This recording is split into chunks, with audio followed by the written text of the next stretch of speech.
Why is that? Why couldn't you be better? Um, Oh my gosh. Great afternoon. We're, practice 10 in. Guys have been working really hard. It's just been really good. Environment's awesome. Staff's awesome. It's just, I think it's a really good time to be a Wolverine. Got some music on there? No, I don't know why this won't go away. Sorry. All good? Yeah. So. What's it been like having Mike Sainer still back on punt returns? Oh, really good. He's just a great kid, great to be around, fun, energy. He's been doing some really good stuff back there, both punt and kick returns. So I'm excited to see him as he keeps getting better and growing and stuff like that. But he'll be a guy that will challenge for those jobs for sure. Yeah, like Josh Metellus, how has he grown over the years? I mean, considering how he was, when he first got his start in 2016. Yeah. Yep, that's a great question. I mean, Josh is playing at an elite level right now. His leadership qualities are unbelievable. Really proud of him. He's grown tremendously. I mean, just as kids as they grow into men do. But he came in here, he was young for his age. He came in just having shoulder surgery, right? If you remember back in the day. So he wasn't as strong as freshman year, but he was so smart. He got on the field and then he's just grown as a player. He's used any challenges that he's come through. He's used them as motivation, as a positive thing. And sky's the limit for him. I think he could be one of the best safeties in the country this year. And that's the goal. That's what we're shooting for. You got Moody and Nordin. Mm-hmm. Where is that right now? It's great. Couldn't ask for better. As a coach, those guys are coming every day. They're competing. They're getting after each other. They're great teammates for each other. I mean, the environment is very competitive, and those guys have handled it like A-plus, student athletes, and they're there for each other. They're coaching each other, and they're competing against each other. It's exactly what you want. How do you think Quinn responded to the end of last season when he really wasn't the guy at that point? I think he obviously, it's not what you want, right? It's not what anyone asks for, but he's got an adverse situation. He looked it in the eyes, and he's come in and he's competed. He hasn't backed down from it. He hasn't went in the tank from it. He's really matured from it and handled it a really, really good way. I think Jim said they're both neck and neck. Is that still the case? Oh yeah, for sure. They're both getting out. I mean, we have two of the best kickers around, I think. I mean, and they're going after each other and they're competing. So it's been really good. It's been really fun to watch. And is that when you'd let go all the way up to whatever the first date after? Yeah, oh yeah. August 31st, whatever it is. Yep. Is that when you plan on doing? We'll let that crank as long as it has to go. That's not a competition you ever cut off. You let that thing keep rolling. Could you see it being a two-kicker kind of rotation? I mean, I would think Quinn's maybe got the bigger leg. Yeah, I mean, they both have really strong legs. I don't think I'm ready to say that. We got to see where it goes. I mean, I don't think we're going to rule anything out, but I also don't think we're going to commit to anything like that. We're going to let these guys keep handling it like they're handling it, and then just see where it lies when it gets to late August. What are the stats like? Jim sort of rattled off something last week. They've each missed one at that point. Yeah, I mean, they're close. I think Jake's missed 2 or 3, and Quinn's missed 2 or 3. They're right equal. I think Quinn's got a couple deeper ones that he hit.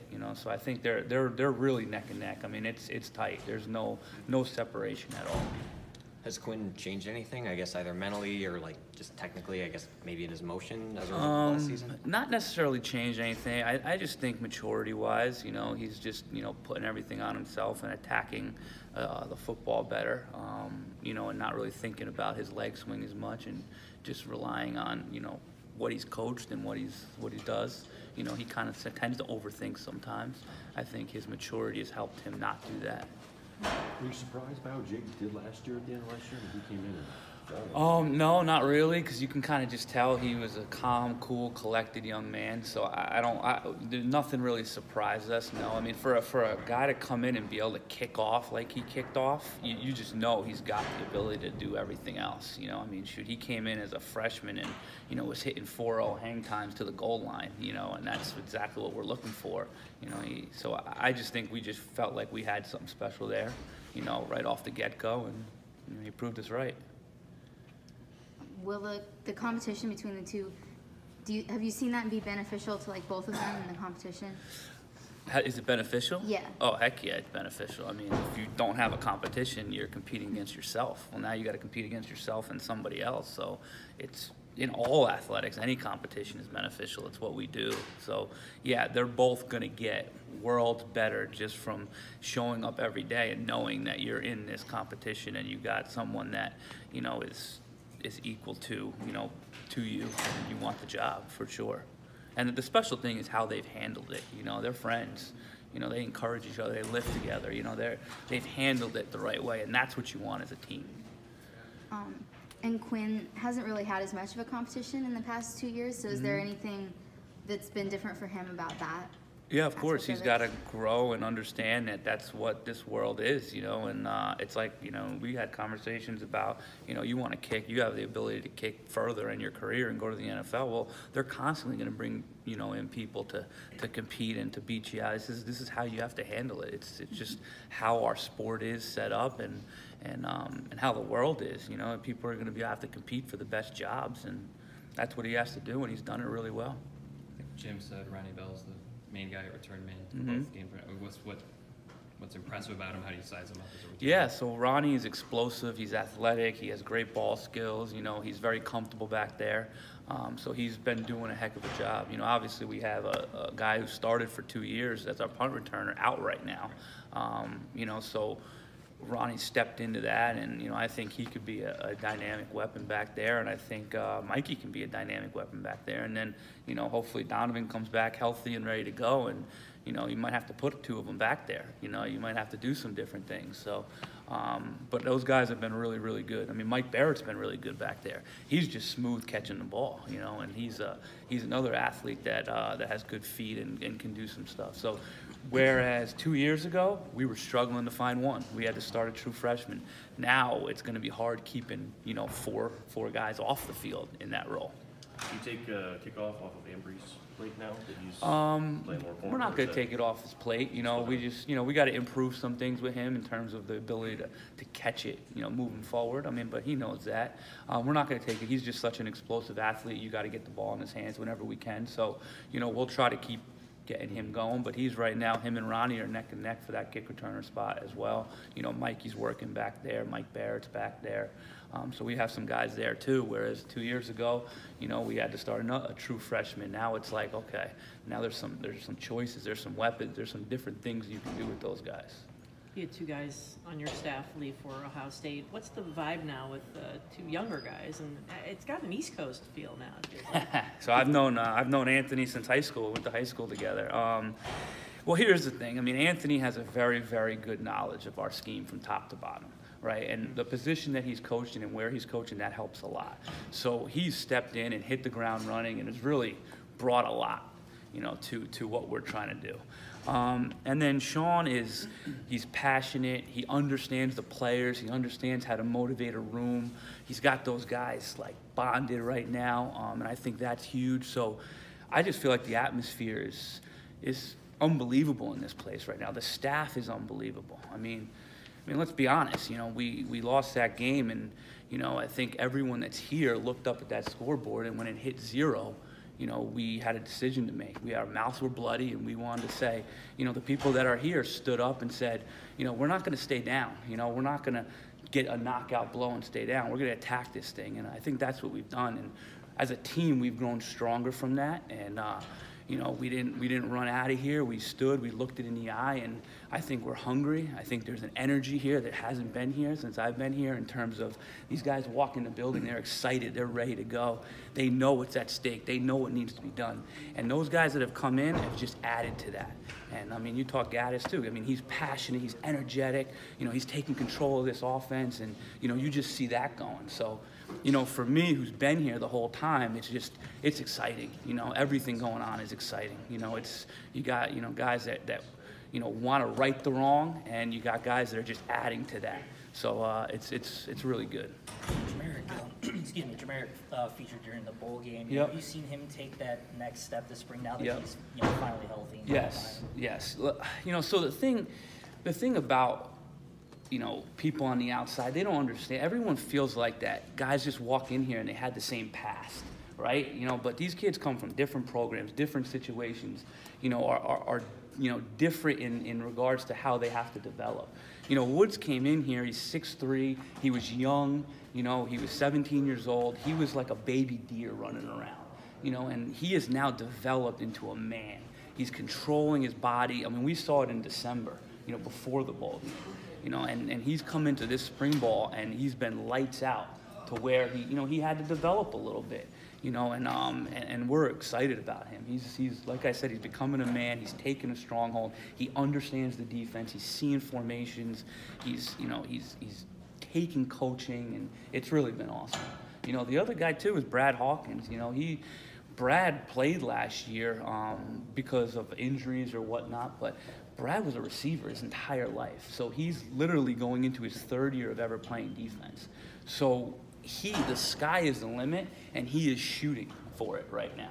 I got 3 guys back there that I feel so strong about that I think are going to come out and, and be a group that is going to open some people's eyes, because they're all just getting to where they could be, and they could still go more. But I mean, this has been really good for those guys this spring, and for our defense to say, wow, well, Brad has gotten so much better. Well, yeah, because he's going into his 3rd year playing defense, so just seeing formations, understanding calls, and all that stuff, he's going to continue to get better. Who have you been most impressed with within your own group from a leadership standpoint? It's easy, Josh Metellus. I mean, he's taken that. He's a guy who comes in every day excited, ready to work. He's taking the young guys under his wing. He's running that defense from the back end. He's the guy that is the leader right now, and I don't think there's any question about it. With the energy from the assistants, I think they're all under 37. Oh, yeah. Is there something to that? It seemed like there was a type that coaches were looking for, maybe younger, unproven, or less proven, I should say. Yeah, I mean, like I said, the energy's awesome. Everyone's fired up to come to work. Everyone's excited to get out to practice. The players feed off the energy. I mean, it's really, I couldn't imagine it being better anywhere else right now. And I don't know if the age has anything to do with it, but I think Coach has done an unbelievable job putting his staff together, putting the spring together, the way we're practicing, the way the meetings are structured, the way practice is structured. I mean, it's just the energy in the building is sky high. And whatever the motivation each person has is their own motivation. And I don't know if age is a factor or not, but I mean, shoot, Don Brown's one of the most energetic people there is. So, I don't think the age is a major factor. I just think it's meshed really well together. You alluded to it earlier, though. A good deal of it has to be how last year ended. I mean, for me, yeah, I got blood in my mouth. I mean, there's no qualms about it. So yeah, for me, the motivation is how it last year. I don't wake up a day and not think about it. That's for sure. I know Don feels the same way, and I want to be, I want to be candid. Those guys left, and it was another shot. It wasn't okay. That's how I feel. I'm not speaking for anyone else. So I'm ultra motivated, and I make sure my guys that I get in front of, they hear it, and they know that every single day when I wake up, I'm motivated. I want to take this thing, I want to hit it in the mouth, and I want to, go get it. And so I just think each person is motivated their own way, but I just know my personal opinion. I'm going to coach harder than I ever imagined I can coach. I'm going to be more aggressive than I ever have been before, and we're going to try to make sure that scoreboard never looks like it did last year. Have you talked to Greg or Al since then? No. No desire? No desire. No desire at all. Yeah, I'm not the kind of guy who's going to, reach out or anything like that. I've been here going into my 5th year. I consider myself an alumni of Michigan, just like someone goes 4 years and graduates. So, I'm here, I'm Michigan, I'm Go Blue all the way, so I don't have a desire. Did that surprise you to see those guys leave? Maybe Al or Greg most of that? I mean, nothing surprises me in this business nowadays, I guess. Whether it's right or wrong, I mean, I'm not one to comment. I just know how I feel, and I'm Michigan all the way, and and that's kind of it. Guys, we're gonna have one more question because I got all 3 players here. Chris, especially. Someone who had been entrenched here in Ann Arbor as long as Madison had, like you said, you consider yourself kind of an alum. Does that, obviously you said nothing surprises you, but does that just seem kind of odd that someone would leave here after being here for so long and go to Ohio State of all places? Yeah, it's I don't think it really happens ever. You know, I've never seen it happen before. But you know, I'm not going to pretend to understand the reasons. You know, all I know is we're here, and the people that are here are, you know, locked arms, ready to go, ready to walk down that alley and do what's needed to win. And that's all that really I care about. You know, and that's his decision. He made his bed, so you know, he's got to lie in it, and here we go. You know, that's it. You looking forward to that game? Oh yeah.